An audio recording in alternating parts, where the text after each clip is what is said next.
ప్రస్తుతం జరుగుతున్నటువంటి ఎలక్షన్స్ ఎన్నికలు ఏవైతే ఉన్నాయో ఈవీఎం మిషన్స్ ద్వారా జరుగుతున్నాయి. అవి ఎలక్ట్రానిక్ ఓటింగ్ మిషన్స్ అంటాం వీటిని, రైట్? ఓకే, ఈ ఎలక్ట్రానిక్ మిషన్స్ని ఏర్పాటు చేయాలని సూచించినటువంటి కమిటీ దినేష్ భూస్వామి కమిటీ అనేది సిఫారసు చేయడం జరిగింది ఎన్నికల కమిషన్కి.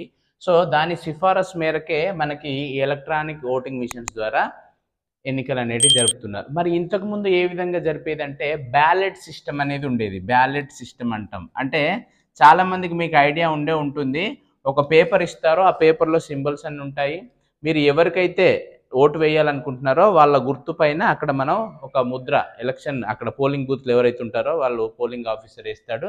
దాన్ని తీసుకెళ్ళి మనం ఆ బ్యాలెట్లో వేసేవాళ్ళం, ఎవరు చూడకుండా బ్యాలెట్లో వేసేవాళ్ళం అనమాట. ఆ బ్యాలెట్ తీసేసి ఇప్పుడు ఓటింగ్ మిషన్ బటన్స్ ఉంటాయి, ఇట్లా 1 2 3 4 అని మనకి ఏది నచ్చితే దానిపైన మనం నొక్కినట్టయితే వాళ్ళకి ఓటు వెళ్ళిపోవటం జరుగుతుంది.